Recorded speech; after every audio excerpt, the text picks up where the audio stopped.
আমি আসলে আগে অনেকবার বলেছি আমি আমার কখনো কোনো প্ল্যান ছিল না যে আমি চাইনিজ বা বাংলাদেশের বাইরে কারোর সাথে আমি এনগেজ হবো বা আমার লাইফ পার্টনার হবে। আমার সবসময় চেরিশ ছিল যে আমি বাংলাদেশি মেয়ের সাথে আমি হচ্ছে আমার লাইফ মানে নেক্সট স্পেন্ড করবো আর কি। তো ওর সাথে আমার বাই চান্স বাই ফেট আমার ওর মিট হয় ওর সাথে, এবং ওর একটা আমাদের একটা কমন ফ্রেন্ড, সে ফোর্সফুলি আমাদেরকে হচ্ছে কানেক্ট করে। দেন আমরা আস্তে আস্তে আমাদের চ্যাট হয়, আমরা বাইরে যাই, একসাথে ঘুরতে যাই। তারপর আমাদের সম্পর্কটা আস্তে আস্তে গভীর হতে থাকে।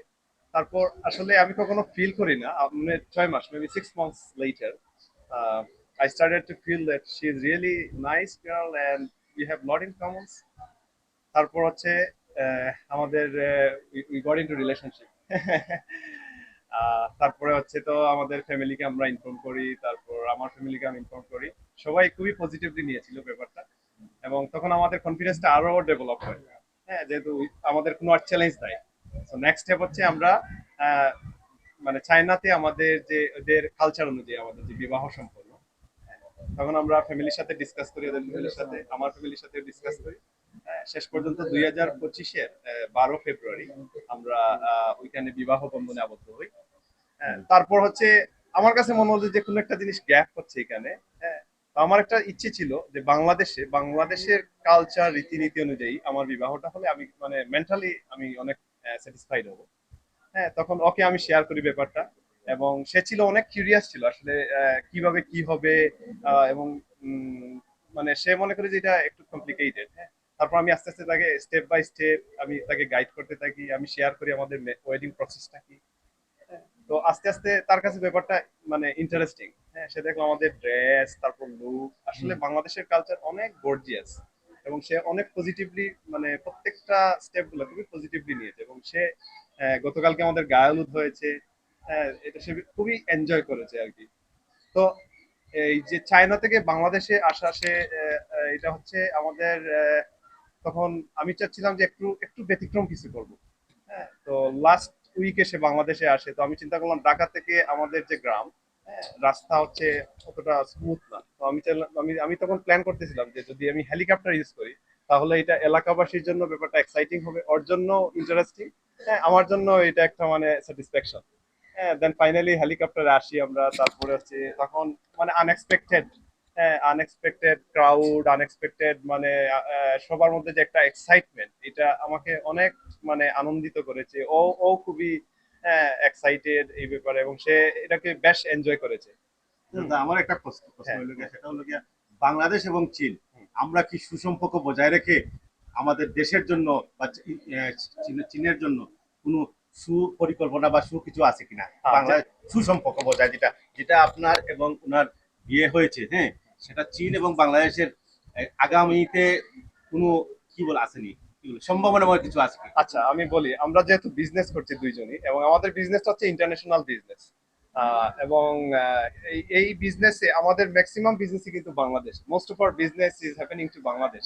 So I think already we are doing lot of businesses between China and Bangladesh. And আমাদের ভবিষ্যতে প্ল্যান আছে আমরা বাংলাদেশে আমাদের ব্যবসাকে এক্সপান্ড করব, এখানে কর্মসংস্থান হবে। তারপর হচ্ছে আমাদের প্ল্যান হচ্ছে এখানে ফ্যাক্টরি করা, অনেক প্ল্যানিং আছে। সো আমি মনে করি এই আমাদের যে পার্সোনাল রিলেশনশিপ, এটা দুই দেশের জন্য এটা হয়তো in future by God grace হয়তো এটা বেনিফিটেড হবে আর কি। Thank you. To be honest, এটা হচ্ছে আমার জন্য একটা ড্রিম মোমেন্ট।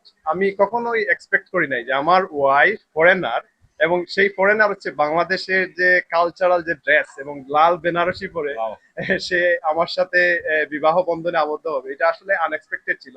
এবং আমি খুব এক্সাইটেড ছিলাম। আমার ছোট বোন কিন্তু আজকে ওকে মেকআপে নিয়ে যায়, আমি যাই নাই। তো আমি সবসময় ওকে জিজ্ঞেস করি যে আসলে কিরকম লাগতেছে, কেমন, গতকালকে থেকে বেটার কি না। ফাইনালি সে যখন আসে, আমরা ফটোশুট করি। Oh, I was really impressed, and I think this is the best version of Chris, and I'm really very happy. Thank you.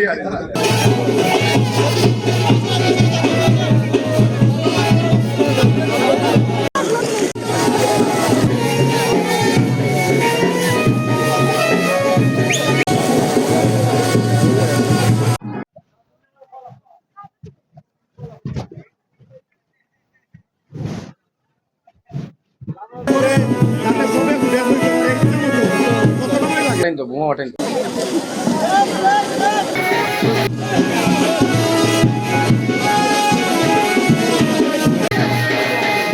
কেমন আছে জিও আমার টাইম তো বুমা আমার টাইম তো